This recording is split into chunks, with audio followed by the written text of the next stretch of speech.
I am Bryan. With me is my co-host, Mr. Anti-Smoking, Chris James. Well, it's not a very creative insult you use this Pieces time. of shit. We hate him. I mean, I think, okay, yeah, like listen, I used to smoke. I would say I'm anti-smoking now. Boo. But I mean, just for health reasons, you know what I mean? Health reasons. Yeah, that's right. I think it's universally agreed that it's bad for your health. Not settled. No. I'm afraid not, my friend. I'm afraid not. Some say that it's bad for your health. Mm-hmm. There are different opinions on that. It's not settled science. Okay. As you can hear, we have Brace Belden here, and we're talking about nicotine, guys. Hello. How are you guys doing? It's a pleasure to be here. It was me and Brace stood outside of, we basically, every time we've hung out, we've smoked 1 million cigarettes. And that's why I was like, I'm not doing this episode. There's one person I could get to guest on this episode, and it was Brace, because me and him, I quit like 2 years ago, but we were very proudly smoking. Mm-hmm. I smoke. You still do. You haven't quit yet, Brace? I shouldn't say yet. It sounds like maybe you're gonna stick this out. My brother, I've smoked the first thing I ever smoked was a stolen Black and Mild when I was 12 years old. Mm-hmm. I said, this is delicious. Mm-hmm. And then I smoked a cigarette on a staircase that this older kid Gordon gave me, who was a kind of a bad kid, and I almost fainted. And I said, if something can make me faint, what things make you faint in life? Ghosts, which are crazy that they're real. Yeah. Naked ladies seen at a time that you didn't expect it. And that's on scary movies. Yeah. And so I was like, well, what's the fourth? Those are all cool things. People like those. Cigarettes got to be the best. Yeah, I started. I'm gonna blow your guys' minds right now. Is that I smoked my first cigarette? This is not a lie. When I was 9 years old. Jesus, 3 years earlier than me. That is bad. You are a nasty creature. I was a nasty little kid. So my dad smoked, and my parents were divorced. So I would go over to my dad's house. He smoked Craven A. Was the brand. And a cigarette for after cowards. Yeah, that is weird. That is because smoking is brave. It's a very dangerous thing to do. But I stole a pack from him and brought it home to my mom's house, and I smoked the cigarette under my bed, like in my room. And my stepdad, like my mom's boyfriend or whatever, came in, and I remember came in and was like, "What's that smell?" But they just didn't even register in their brain that a 9-year-old could be smoking. So they assumed that it was coming from outside or whatever. So I never even actually got caught. That is crazy. At 9, you smoked a cig in your room? In my room, yeah. It was. I listen. I was friends with this kid named Dean Maveris. Well, maybe I shouldn't say his full name. Nobody's gonna go looking for him. Yeah, but he was like, this guy was 1 year older, so this guy was 10. I mean, he was an older kid, and he was a pretty badass kid. So I got out of that phase pretty quickly. Like, I didn't keep smoking. I didn't get into drugs and alcohol. I wasn't like that kind. I just had one cigarette at 9. I felt like I got recruited by smoking. I was in the 6th grade, and there was this really cool dude named Aaron. Yeah, that was in the class. He had Reebok pumps. He had everything. He wore a gold necklace when he was in 6th grade. The whole thing. He was just really pimping. And he walked up to me, and he was like, "Hey, do you smoke?" And I was like, "I don't smoke." In my mind, I was like, "No, I don't smoke." But I was like, "Yes, I do."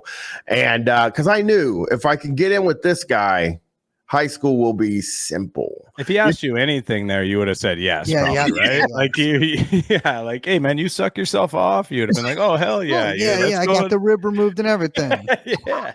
Well, I go to this kid's house and we're smoking, but I'm not inhaling. Mm-hmm. But I'm smoking every day after school. Clinton mode on. Yeah. And then somebody goes, "You're not inhaling, Bryan." So then I would breathe it in and I would swallow.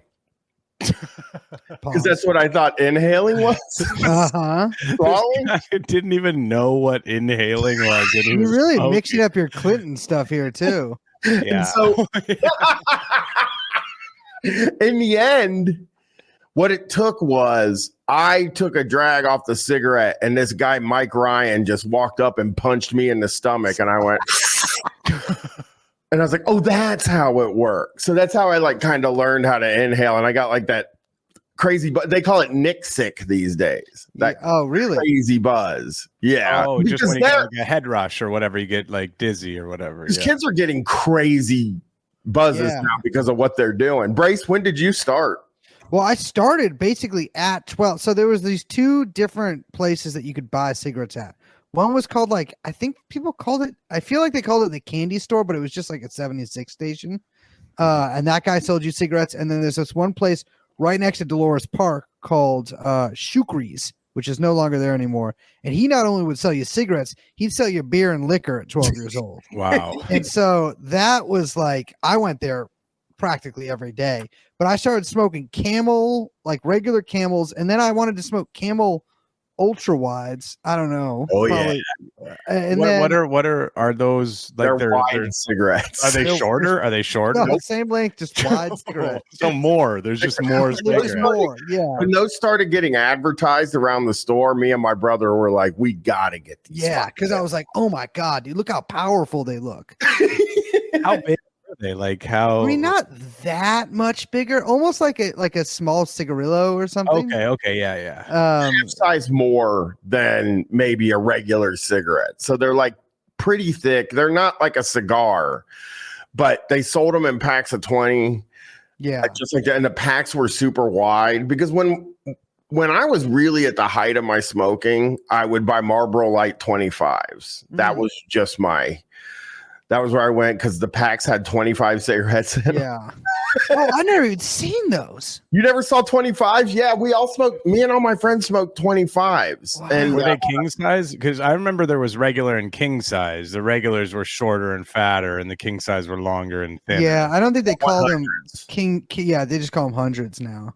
Okay. They call them hundreds here when I was growing. But yeah, so I would buy 25s. Even when I picked smoking back up a few years ago, before I quit again, Marlboro Black menthols were what I was smoking. Wow. What made you pick it back up? Just out of curiosity, like how long had you been off, and what precipitated? More than a decade. Okay, and what like 26? What led you to smoke again? I was telling Brace this before we record. It was just live shows. So what happened was we were doing these live shows and I didn't know what the fuck to do after the show. So I would go out. I just was like, well, fuck it. I'll smoke some cigarettes and I'll only do it after the shows. It'll be a fun, nice little thing I do after the shows. And then once I started doing that, I then said, anytime I'm doing street fight business, I'll smoke cigarettes. That's a really good parameter set. You went a little bit like road dog mentality though. You were kind of became a bit of a road dog where it's just like you don't really follow the rules or whatever when you're out on the road. Chris, you got to understand that Brian's also been married for a long time too, and sometimes in marriages, from what I understand is that like sometimes you get to spice things up and like I want to look sexy for my wife. Brian knows all about spicing things up in a marriage. Exactly. I mean, so that's of course. So Brian, of course, tried the swinging thing. Obviously, that didn't work out, as I've read on multiple blog posts in a spectacular fashion. Oh yeah. The Dookie incident. It didn't happen. Nothing happened, and I don't Dookie. Well, I mean, my Dookie's normal. People think it's about poo, but it's actually for some reason involves multiple members of Green Day.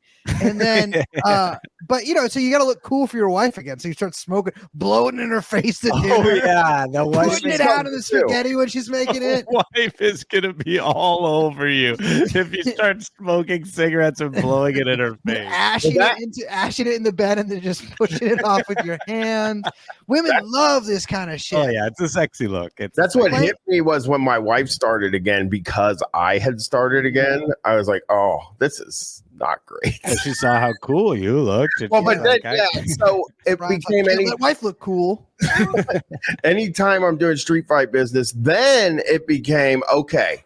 The whole time I'm on tour, Monday, Wednesday, Saturday, and Sunday, and that's it. And then I'm done. And then by the end, it was pack a day. I got right back up to a pack and a half a day. Like like that. And I was just like, it just made me sick one day and I tossed them in the trash. But I will say this, if there is a such thing as a nicotine guy that doesn't smoke anymore, I'm a nicotine guy because I love nicotine.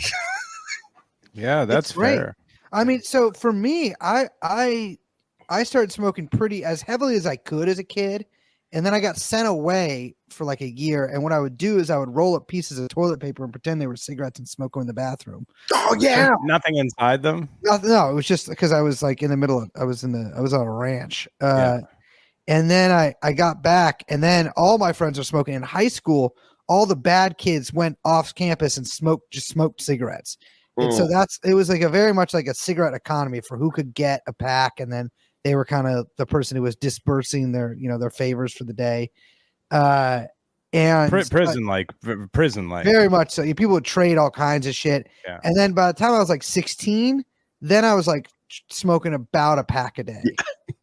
Yeah. So then my first job I ever got was outdoors at a flower shop. I worked there for years, and I could just smoke at work while I was working. That'll get you. That will fuck you. Yeah, just the access to it. If you're just able to smoke all day long, especially while you're doing something like that's kind of maybe boring or whatever, you're trying to pass the time. Yeah, recipe. You're standing around being like, "What about?"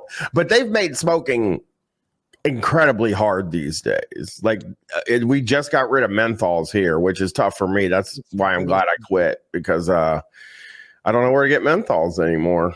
Well, it's funny because like people always talk about like, oh yeah, like the government should clamp down on smoking.